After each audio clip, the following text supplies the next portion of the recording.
Hello students, now we have to start new chapter. ठीक है, that is of history, rise of nationalism in Europe. ठीक है, ये नया चैप्टर हम आज शुरू करेंगे. ओके, अब इसको शुरू करने से पहले हम थोड़ा सा लास्ट ईयर 9th क्लास की हिस्ट्री पर एक नज़र डाल लेते हैं. है ना, फ्रेंच रेवोल्यूशन चैप्टर पढ़ा था आपने. ठीक है, तो फ्रेंच रेवोल्यूशन में जो स्टोरी हमने पढ़ी थी उसके आगे की स्टोरी हम पढ़ेंगे इस चैप्टर में. समझ में आई बात? फ्रेंच रेवोल्यूशन पढ़ा था ना, नेपोलियन बोनापार्ट का राइस पर छोड़ दिया था. बैटल ऑफ वाटरलू में ही वॉज डिफीटेड इन 1815. फिर क्या हुआ फ्रांस का, ये सब हमारे मन में क्यूरियोसिटी थी, है ना, कि ये तो डिफीट हो गया, तो फ्रांस में क्या हुआ? वापस नेशनल असेंबली का रूल हुआ. कौन आया, क्या हुआ, है ना, हमें पता ही नहीं था. तो अब उस क्यूरियोसिटी को ख़त्म करेगा ये चैप्टर. हम पढ़ेंगे उसके आगे की स्टोरी. उस आगे की स्टोरी को पढ़ने से पहले जो आपकी चैप्टर का फर्स्ट पेज है ना, वहाँ पर एक बड़ा सा पेंटिंग बनी हुई है. ठीक है, पहले हम उस पेंटिंग को डिस्कस कर लेते हैं. That is one of the important painting. ठीक है, जिसके कि फ्रेडरिक सोरियो ने उस पेंटिंग को बनाया था 1948 में. This is the painting about the democratic and social Republic. पूरे वर्ल्ड के बारे में कि पूरे वर्ल्ड में सोशल और डेमोक्रेटिक और रिपब्लिक कब हुआ. ठीक है, तो उस पेंटिंग में एक स्टैचू ऑफ लिबर्टी बनी हुई है ना, एक साइड में. एक हाथ में उनके टॉर्च है और एक हाथ में लॉ टैबलेट है. टॉर्च किसको सिंबलाइज कर रही है? इनलाइटमेंट को. ठीक है, आगे बढ़ने को, चेंजेस को. और जो लॉ टैबलेट है, लॉ टैबलेट बता रही है कि जो राइट्स हैं या जो लॉज हैं अब सबके लिए क्या होते जा रहे हैं? चेंज होते जा रहे हैं. न्यू आइडियाज जो हमें फ्रेंच रेवोल्यूशन से मिले थे. ये पेंटिंग बनी है 1848 में, है ना. फ्रेंच रेवोल्यूशन कब शुरू हुआ था? 1789 में, है ना. तो जो फ्रेंच रेवोल्यूशन से जो आइडियाज मिले हैं उन आइडियाज के हिसाब से लॉज बनते जा रहे हैं, चीजें चेंज होती चली जा रही हैं. ठीक है, तो यहाँ पर वो लॉ टैबलेट में वो नए राइट्स लिखे हुए देखा था ना, declaration of man and citizen करके था, है ना. तो वो राइट्स उसमें लिखे हुए हैं. तो वो लेडी सिंबलाइज कर रही है किस चीज को? डेमोक्रेसी को, डेमोक्रेसी एंड रिपब्लिक को सिंबलाइज कर रही है. ठीक है, फिर आप देखोगे कि इस स्टैचू ऑफ लिबर्टी के पास से लोगों की एक बड़ी लंबी क्यू चलती चली जा रही है ना. इसमें अलग अलग कंट्री के लोग हैं, सबके हाथ में अपनी अपनी कंट्री का फ्लैग है. And they were dressed up of their national dress. ठीक है, जो उनकी नेशनल ड्रेस होती है उस ड्रेस के अकॉर्डिंग दे वर ड्रेस्ड अप. साथ में उन्होंने अपनी कंट्री का फ्लैग ले रखा है. ये चीजें किसको बता रही हैं कि they belongs to which country. इसमें मेनली यूरोप और अमेरिका की कंट्री के लोग हैं. ठीक है, जो वो फ्लैग लेके उस लंबी क्यू में चलते चले जा रहे हैं. ठीक है, फिर हम देखते हैं कि इसमें आगे की तरफ जो क्यू है, क्यू के आगे की तरफ कुछ गार्बेज जैसा पड़ा हुआ है, कुछ गंदा कचरा पड़ा हुआ है, टूटा फूटा सा. वो क्या है? क्यों ये गार्बेज बनाया है भाई पेंटर ने? अच्छा खासा साफ सुथरी इमेज बनानी थी ना. गार्बेज क्या जरूरत आ रही पेंटिंग में बनाने की? But that garbage symbolise the old monarchy rule. ठीक है, यानी कि जो मोनार्के रूल था वो अब खत्म हो गया है, वो सब टूट फूट करके बिखर गया है. जिसको हम समझ रहे थे कि ये ही रूल है जो कंटिन्यू चलेगा, दूसरा कोई रूल तो आ ही नहीं सकता. That was only peoples means there was a trying to change in the rule. ठीक है, कोशिश कर रहे हैं चेंज करने की, but it can not be happen. But ये हुआ, है ना, चेंजेस हुए. तो उस चेंजेस का क्या नतीजा निकला कि वो गार्बेज जो था, जो एब्सोल्यूट मोनार्क था, उसका खत्म हो चुका है वो. ठीक है, फिर हम देख रहे हैं कि उनके ऊपर आसमान में, उस पेंटिंग के अंदर आसमान में कुछ फेरीज हैं, सेंट्स हैं जो ब्लेसिंग्स दे रहे हैं. ये फेरीज, ये सेंट्स कौन हैं? They are the new ideas, है ना, वहां बड़ा बड़ा लिखा भी है फ्रेटर्निटी। ठीक है, फ्रेटर्निटी का मतलब है we all are belongs to each other, brotherhoodness, है ना, हम सब अलग अलग नहीं है कि मैं राजा हूं तो I am the head of the country, या you are the worst person of the country, तुम किसी काम के ही नहीं हो। एवरीवन इक्वल, चाहे वो कोई भी हो। ठीक है, तो फ्रेटर्निटी बड़ा बड़ा लिखा हुआ है, और वो जो सिंबलाइज कर रहे हैं the new ideas in the country. ठीक है, न्यू आइडियाज को सिंबलाइज कर रहे हैं, and they shower their blessings, कि भाई अब जो चेंजेस है कंट्री में वो चेंजेस होते चले जाएंगे, है ना। यहाँ पर अलग अलग कंट्रीज जो हैं वो अपनी कंट्री का फ्लैग लेकर के उस मार्च में चल रही हैं। तो आगे कौन सी कंट्री है और पीछे कौन सी कंट्री है? जो कंट्री आगे है उसमें यहाँ डेमोक्रेटिक रूल पहले आ गया, जो कंट्री पीछे है उसमें डेमोक्रेटिक रूल धीरे धीरे बाद में आता चला गया, है ना। अब यहाँ पर एक वर्ड दे रखा है एब्सोल्यूट।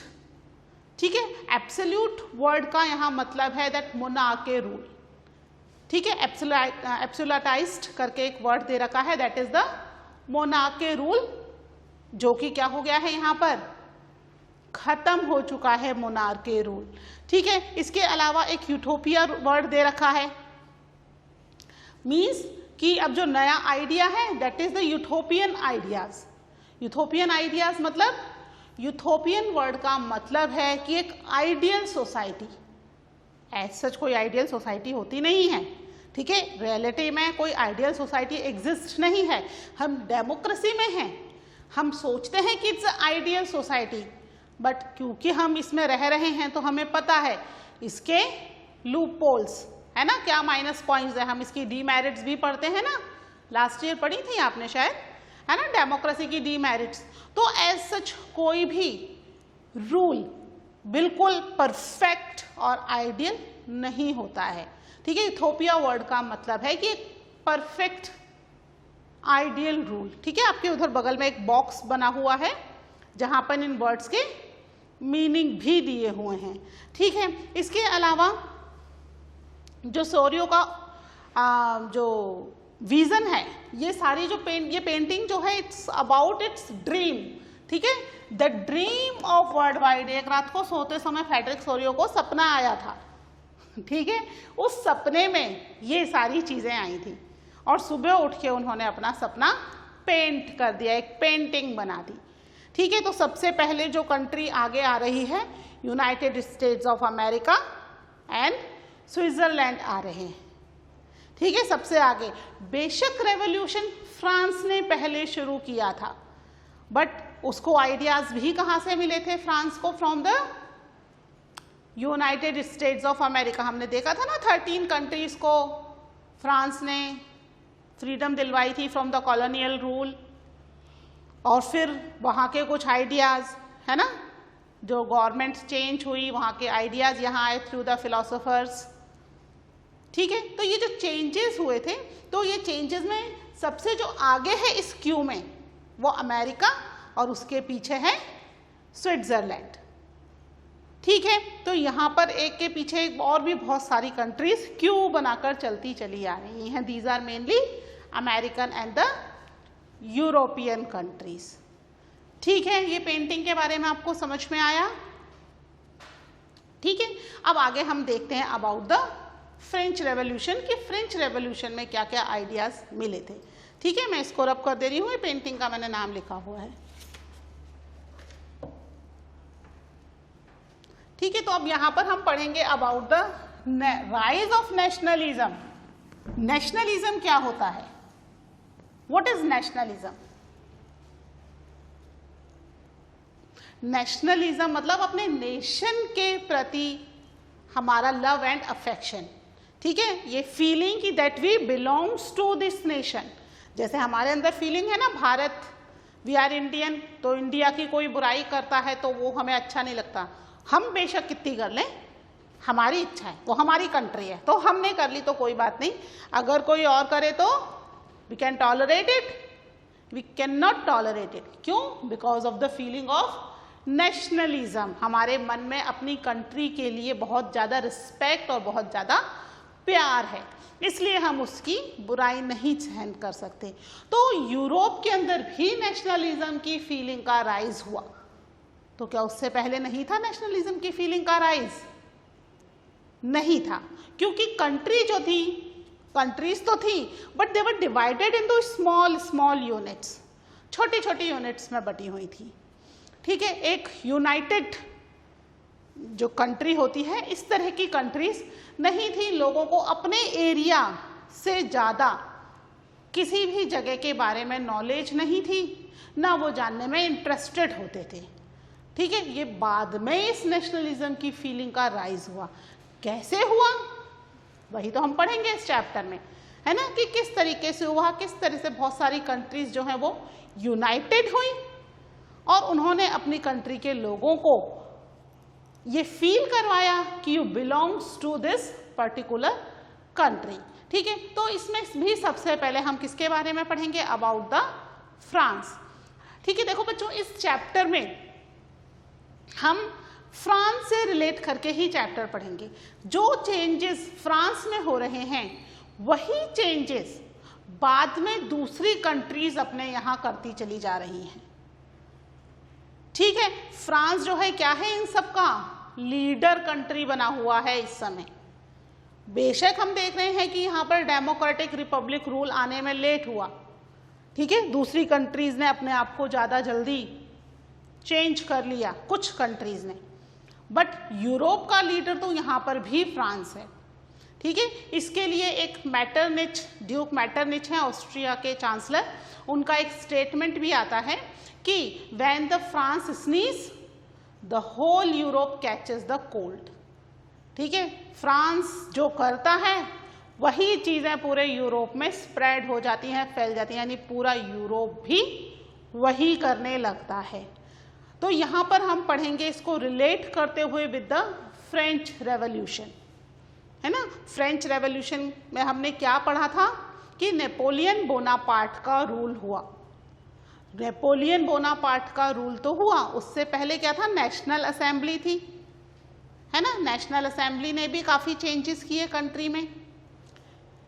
ठीक है, तो नेशनल असेंबली से लेकर के नेपोलियन बोनापार्ट के रूल के बीच में भी बहुत सारे चेंजेस हुए थे कंट्री में, है ना। जो स्टेट जनरल्स थे वो चेंज होकर नेशनल असेंबली बन गए।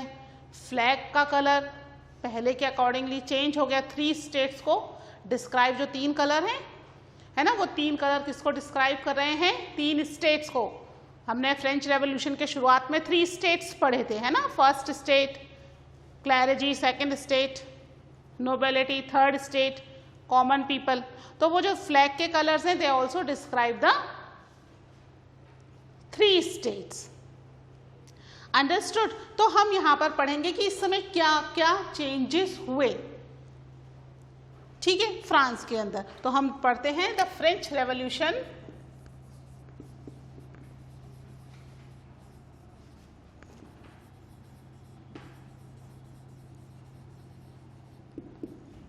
एंड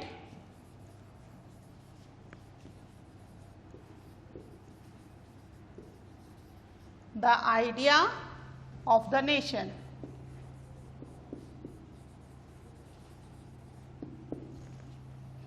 ठीक है, जो जो चेंजेस हुए वो चेंजेस हम एक बार देख लेते हैं फटाफट से।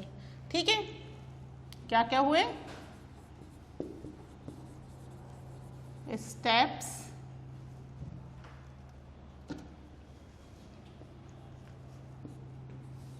Taken by French revolutionaries. ठीक है, फ्रेंच रेवोल्यूशनरीज ने क्या क्या स्टेप्स लिए, ठीक है, वो स्टेप्स हम देखेंगे। सबसे पहले तो यहां पर हुआ आइडियाज ऑफ ला पैट्रिक। ठीक है, ला पैट्रिक मतलब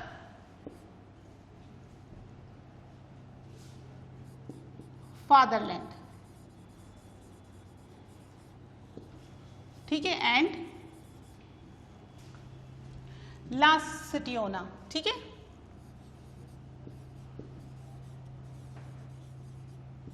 ठीक है, ला सिटियोना का मतलब है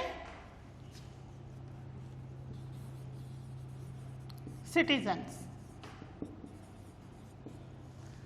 ठीक है, नया आइडिया आया ला पैट्रे, मतलब we belongs to a fatherland, हम एक कंट्री को बिलोंग करते हैं। मदरलैंड का कॉन्सेप्ट बाद में आया बच्चों। आप सोच रहे होंगे फादरलैंड क्या है ना? Fatherland because that was a male dominating society.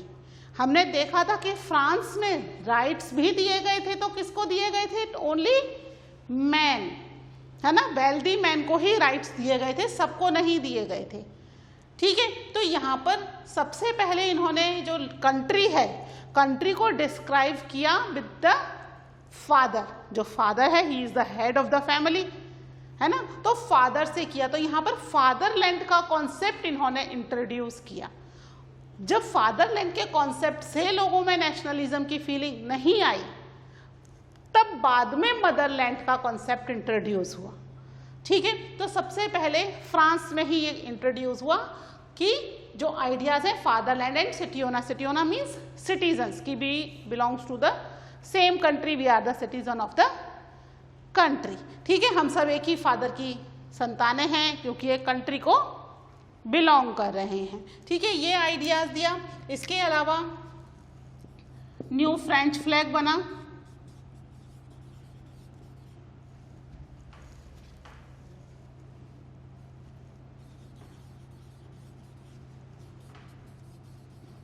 ठीक है, जो क्या था? ट्राई कलर फ्लैग था। अब ये मत सोच लेना हमारा भी तो ट्राई कलर फ्लैग है इंडिया का, है ना, तो इंडिया का ट्राई कलर फ्लैग अलग है।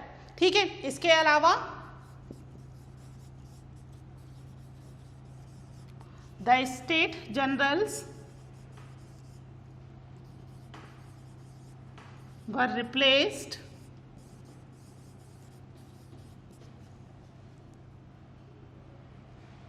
to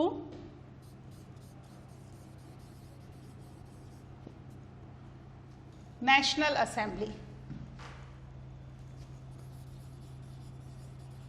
ठीक है, पहले क्या थे? हमने देखा था ना, लुईस 16 ने मीटिंग बुलाई थी स्टेट जनरल्स की, हर स्टेट से 300 थे, लास्ट स्टेट से 600 थे, है ना। तो वो जो स्टेट जनरल वाला कॉन्सेप्ट था वो रिप्लेस करके किसमें कन्वर्ट हो गया? That was converted into the, या हम कह सकते हैं ये रिप्लेस हो गया या रीनेम हो गया विद द नेशनल असेंबली। ठीक है, अब जो थे जो रिप्रेजेंट कर रहे हैं कंट्री को, पहले वो कहला रहे थे स्टेट जनरल्स, अब वो कहला रहे हैं the members of national assembly. ठीक है, इसके अलावा न्यू हाइम्स बनी,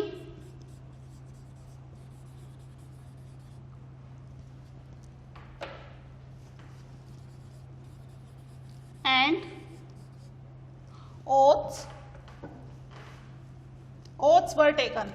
ठीक है, ओथ मतलब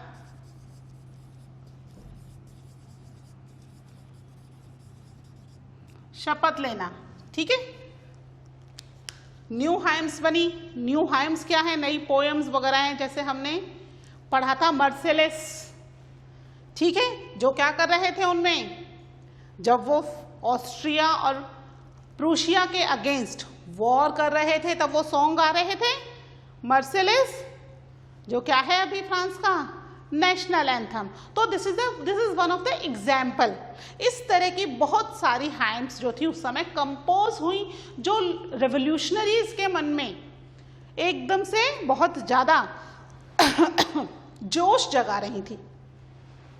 प्लस उन्होंने नई नई ओथ लेना शुरू किया। ओथ मतलब एक तरीके से शपथ लेना कि भाई हम कंट्री को मोनार्क के रूल से चेंज करवाएंगे, हम कंट्री में चेंज करेंगे, डेमोक्रेसी लाएंगे, इट बिकम अ रिपब्लिक। ठीक है, we were fight for the freedom, types of oaths they were start taken. ठीक है, लिखो ये कुछ पॉइंट्स, इसके अलावा भी और पॉइंट्स हैं रेवोल्यूशनरी चेंजेस के, ये लिखो, इसके बाद और लिखवाती हूँ आपको। ठीक है, ये लिख लिया? इसको बच्चे पॉज करके आप लिख लेना, है ना, एग्जाम में कई बार पूछे जाते हैं। ठीक है, what was the idea of nation of French Revolution, या what were the changes occurred during the French Revolution, है ना. अलग अलग तरीके से, 2-3 तरीके से क्वेश्चन आता है अबाउट दिस पॉइंट्स कि जो फ्रेंच रेवोल्यूशन हुआ था उसमें क्या फाइनली इसमें क्या फाइनली आउटकम मिला to the people of country. ठीक है, तो ये कुछ थे. इसके अलावा यहाँ पर जो एडमिनिस्ट्रेशन सिस्टम था अभी तक क्या था, it was divided into different categories. जो राजा हैं उसने अलग अलग जगह अपने अलग अलग नोबल्स बिठाए हुए थे और उन नोबल्स के अकॉर्डिंग ही एडमिनिस्ट्रेशन सिस्टम चलता था. एक सिंगल एडमिनिस्ट्रेशन सिस्टम नहीं था, है ना, कि भाई जो राजा है उसने एक जैसे रूल्स रेगुलेशन बना दिए. नहीं, जहाँ पर जो नोबल है या जो फैमिली मेंबर रूल कर रहा है उसने अपने हिसाब से उस एरिया के लिए रूल बना दिया. ठीक है, तो यहाँ पर अब जो था फ्रेंच रेवोल्यूशन में एक चेंज ये हुआ कि जो एडमिनिस्ट्रेशन सिस्टम था वो सेंट्रलाइज हो गया. सेंट्रलाइज मतलब सबके लिए एक जैसे रूल्स रेगुलेशंस बन गए. ठीक है, क्या हुआ, सेंट्रलाइज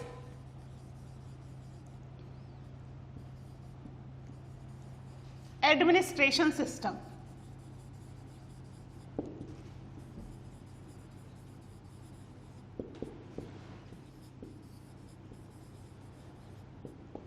ठीक है, सेंट्रलाइज एडमिनिस्ट्रेशन सिस्टम हुआ. इसके अलावा जो वेइंग एंड मेजरमेंट्स की यूनिट्स थी that was also different in the different places. ठीक है, सब जगह सेम नहीं थी. ठीक है, जो वेट कर रहे हैं चीज़ों का वो इक्वल वेइंग मेजरमेंट नहीं था. एक एरिया से आप दूसरे एरिया में जैसे ही जा रहे हो विद इन द फ्रांस, हम फ्रांस की बात कर रहे हैं, ऐसा नहीं है कि फ्रांस से आप जर्मनी जा रहे हो या नीदरलैंड जा रहे हो. नो, फ्रांस के ही एक एरिया से अगर आप दूसरे एरिया में एंटर हो रहे हो देन वेइंग एंड मेजरमेंट की यूनिट्स क्या हो जाएंगी, बिल्कुल चेंज हो जाएंगी टोटली. तो जब भी आप अपना सामान इंपोर्ट या एक्सपोर्ट कर रहे हो विद इन द फ्रांस, आपको क्या करना पड़ेगा, वापस से अपने सामान की वेइंग और मेजरमेंट यूनिट्स को रिकैलकुलेट करना पड़ेगा.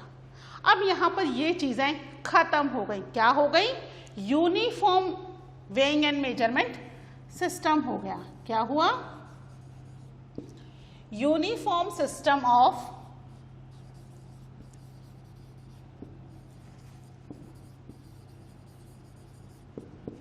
weight and measure were introduced